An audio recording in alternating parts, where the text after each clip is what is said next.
The word, I'm not exactly straight, but okay, what am I going to do? The word of the Rebbe in this Maamar is outstanding, right? I'll start with, so to speak, with the introduction, yeah? I'll start with the introduction. The introduction is a Moshel HaMedrash, which appeared, the Rebbe put it at the very end of the Maamar, and l'chayre it should be here. Right? Tuesday we learned Kashas. Right? What's the min hameitzar? If life's so good, what's the min hameitzar? That was basically the Rebbe's question. So the Rebbe gives a mashal of a woman who hears her daughter in labor, and the daughter begins to cry, so the mother starts to scream. It's a mashal from Tzemach Tzedek. It's a medrash. Tzemach Tzedek brings it on Yan Chad Hashem b'Yom Tzora. So the shaila is, why do you have to have a mashal from a mother hearing the cry of the daughter? Why can't the mother have her own cry? What's wrong with just saying a woman is in labor, she's crying? So the husband is azoy. The whole point of this Maamar, right? The shaila is min hameitzar karasi ka ononi b'merchav. Yid cries because life is hard, and he's hoping that she's going to answer him. So in order to be able to cry, your life has to be hard.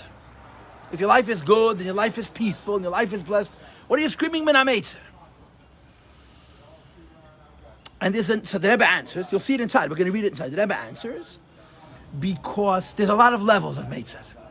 Every person has a meitzar lefi his level. So a person in the lower world has a more basic meitzar, a person in a higher world has a more subtle meitzar, a person in an even higher world has an even edel meitzar.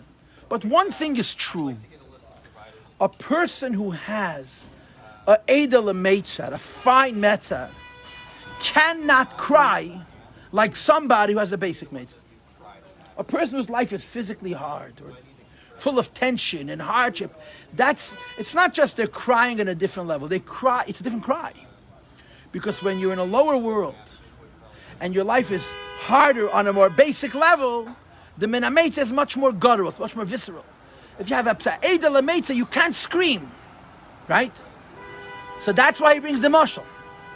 The mother isn't crying because of her own anguish. The mother is crying because she sees the anguish of her daughter.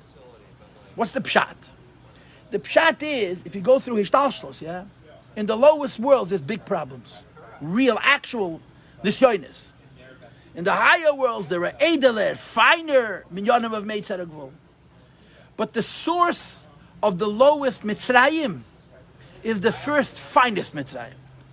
The reason in the lower worlds there's gross and basic tzaris is because in the highest madregas and in the highest worlds there's the tiniest chesaron. You know, in Chassidus there's a whole discussion, it's called murgash.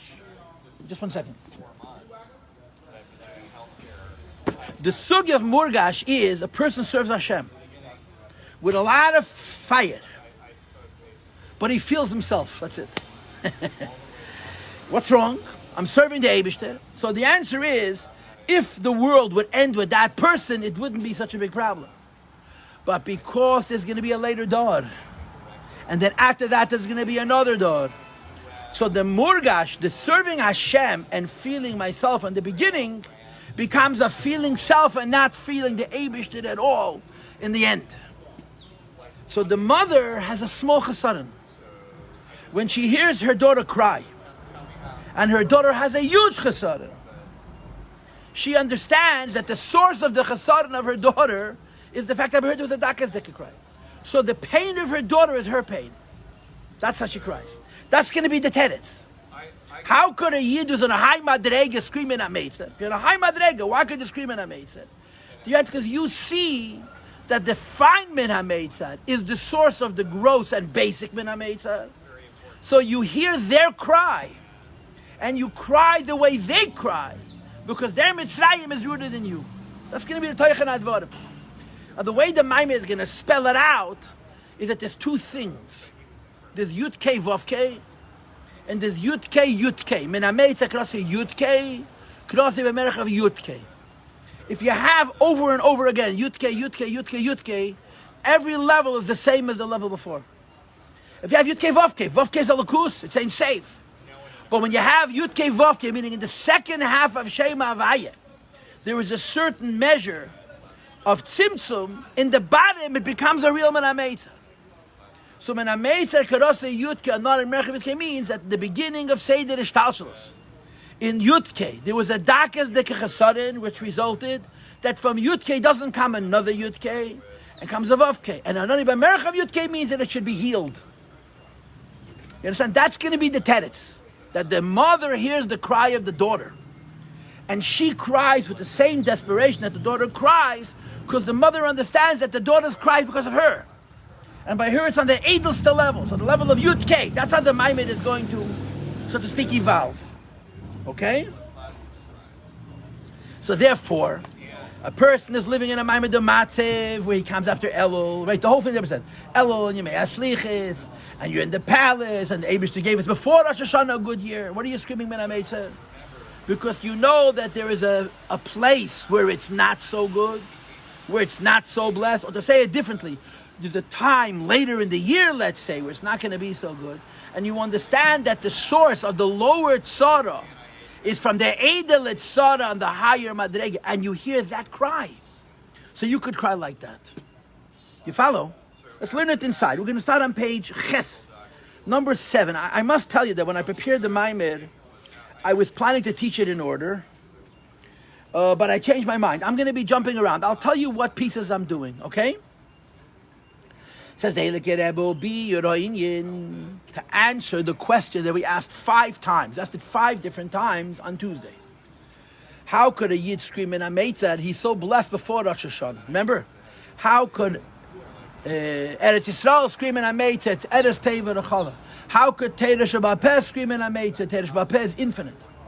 And even the year, right? The Gemara says, Shana she'irasha b'tchalosam es asheres b'seifa, a year which is poor in the beginning, becomes rich at the end. How could it scream in hameitzar? And from the very beginning, it's already rich. And even before the min hameitzar, it already has Ursh and Niva B'yei Marish and other very exciting things. And lastly, the pasuk itself. Before min hameitzar, you have the pasuk Hid Lashem Kitev Kilam Chaste, Yeminei Yisrael Kilam Chaste, Yeminei Beisaden Kilam Chaste, Yeminei Yirad Hashem Kilam Chaste, which goes on Kohen Levi Yisrael.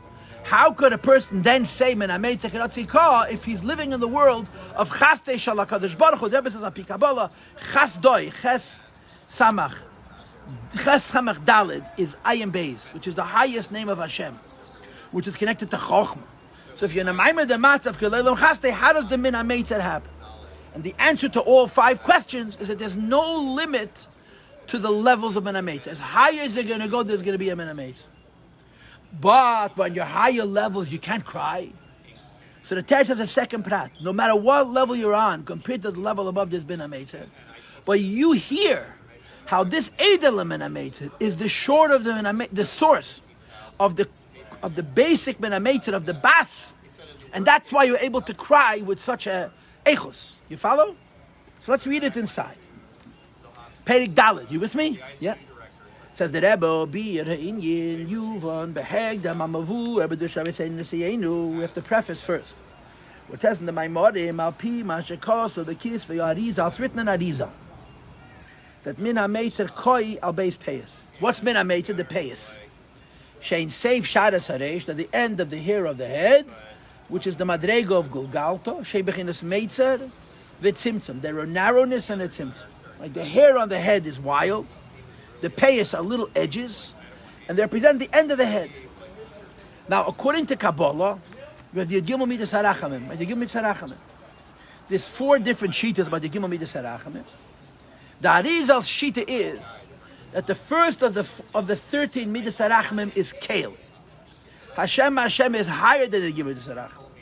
The Gimel Midas Harachamim goes on the beard, and the Havaya, sometimes it says it goes on the payas, on the cheeks, and sometimes it goes on the payas. In other words, Hashem, which goes on the payas, is even higher than the Gimel Midas Harachamim.